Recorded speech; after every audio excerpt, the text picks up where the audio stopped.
A day in the office. Time for a God story. We want to tell these stories. We want people to understand how central God has been to everything we've done at EastPoint. And the one I want to start with is how I came to work for EastPoint and came back to be working with Paul Sugg. So, two separate paths. Paul should tell this story too. I was working for a business in South Florida and had grown with that business. I was their clinical director. And because that business didn't have God as its center, there were some conflicts. There were some issues. All far too frequently, the money or just the rush outweighed really taking the right care of patients. And I had managed to take care of a lot of folks there and be doing fantastic things for God, but the business wasn't minded that way. And it reached a point where I had some real concerns about the business.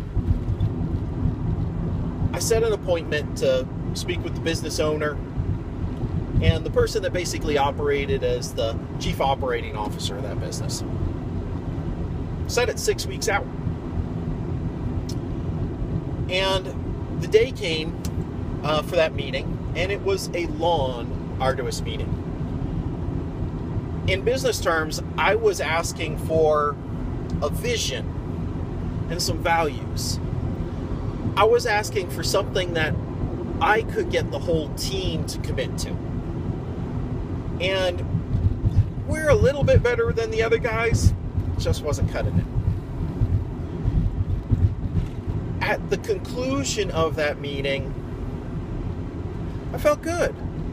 I believed that we'd made progress. I had a commitment that they would put in writing what we'd been talking about, and I believed it was something that I could get everybody to commit to. Well, unbeknownst to me, the previous Friday, Paul, along with Brent, had come down to buy a scanner from our business. He'd been in my primary office and lab. And they did buy a scanner. He was a little curious about the business and the owner on arriving home, and he checks out the website and sees me on the page. I think he was a little embarrassed. He was like, I just went to Florida, and my old friend is working for that business, and I didn't even say hello. So the Monday that I had this conversation, he calls the chief operating guy and says, hey, I didn't even realize. You gonna tell John that, I was down and have him give me a call.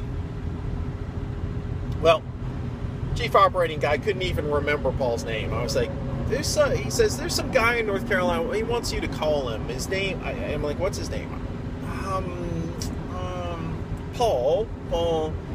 And he rattles off a couple names. And finally I'm like, Paul Sugg? He's like, no, I don't think so, but maybe.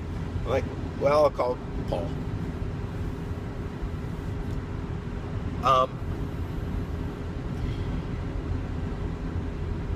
Fantastic, cool thing. After that meeting in the morning, I called my wife, and she didn't share my excitement. She was like, it's going to be the same old with them. But, I was hopeful, and it was a good conversation. And it was crucial for me to do it. Well, I dialed Paul up on the way home, just shortly after 5. And from the moment he answered the phone, I knew God had released me from the job down there. It was overwhelming and really cool. I understood that I had to go through everything that I'd done, that God wanted me to be arguing for the soul of that company, but that my mission was complete. So, fantastic conversation with Paul. He told me about his business and what had been going on, that he brought someone in to Raleigh to be operating mobily, and that he'd grown significantly with that. And we started down the path of having just a great conversation. And because of what had been going on with the tension that I had in South Florida, I wanted to pick his brain and have some honest talks with him. Well, that call very rapidly led to me coming up to Eastern North Carolina to speak with him directly. And it was fantastic how easy it was to work out that, yeah, EastPoint's where I belong. Paul is committed to having a company that is God-focused and kingdom-minded. And this was where I was going to be carrying out my mission.